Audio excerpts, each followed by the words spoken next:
اعوذ بالله من الشیطان الرجیم بسم الله الرحمن الرحیم. ګرانو کتونکو السلام علیکم ورحمت الله وبرکاتو.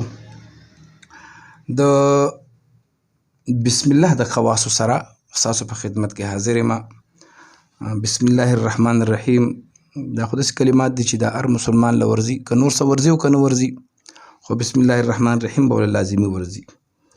او که تاسو د دې د فضایلو نه خبر شوئ، نو که زه چېرته ویډیو وغواړم چې جوړه کړمه چې ما سره صرف لږ غوندې یو کتاب دونه یو کتاب نه زه معلومات وغواړم، نو 2-3 ګنټې ویډیو به دې باندې جوړېږي.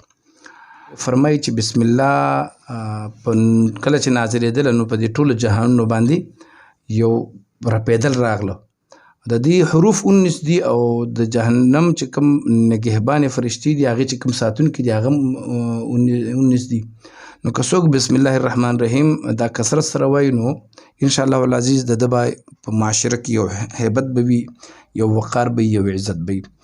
کتابونو کې داسې راځي چې که چېرته د حضرت سلیمان علیه السلام چې الله قوت ورکړی و، نو دا د بسم الله په برکت الله رب العزت دله حکومت او قوت ورکړی و. که څوک غواړي چې زما عزت او وقار زیات شي د خلکو مخکې، نو 600 ځل که چېرته دا ولیکي او ځان سره یې په یو کاغذ باندې ولیکي او کاغذ په فرض کې ځان سره کیدي، نو انشاءالله العزیز عزت او وقار کې به ډېر ده ته به حاصل هم شي او زیاتې هم پکې راشي. دغه رنګې که چېرته څوک غواړي چې زه د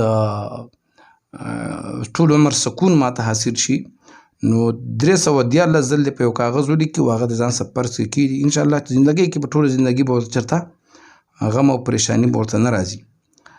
او د خاص مقصد دپاره که چېرته 286 ځل 786 دا دغه وګورئ، دا که چېرته څوک دعا وکړي او هر مقصد دپاره خاص مقصد دپاره دعا وغواړي، الله به یې هغه مقصد هم پوره کړي.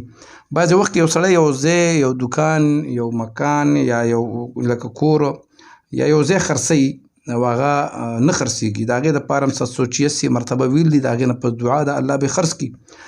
چا پسې دشمن لګېدلی وي او هغه ته خطره وي د مرګ، نو انشاءالله العزیز د بسم الله د هغې د 786 مرتبه روزانه وي، نو ده ته به څوک نقصان نشي رسولی.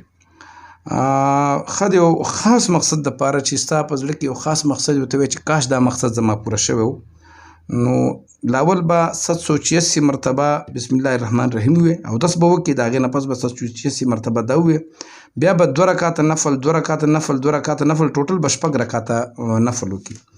او چې کله دې وکړو سلام دې واړو، نو د هغې نه پس به د خپل هغه مقصد دپاره دعا وغواړي. هغه مقصد که څومره هم غټ وي او څومره هم تا ته سخت ښکاري، الله رب العزت به آسان کړي. دا ما تاسو ته د بسم الله الرحمن الرحیم ډېر کم دغه بیان کړه فضایل چې دا ویډیو زما نه اوږده نه شي. که چېرته زه وغواړم نو خالي دا یو کتاب چې زما سره دی په هغې کې چې کوم فضایل لیکلي دي او نو هغې باندې په ګنټو ویډیو جوړېږي. الله رب العزت دې زموږ د ټول مسلمانانو مشکلات آسان کړي. انشاءالله د یو بلې ویډیو سره بیا ستاسو په خدمت کې حاضرېږم. تر هغې پورې ما له اجازت راکوئ. د الله په امان.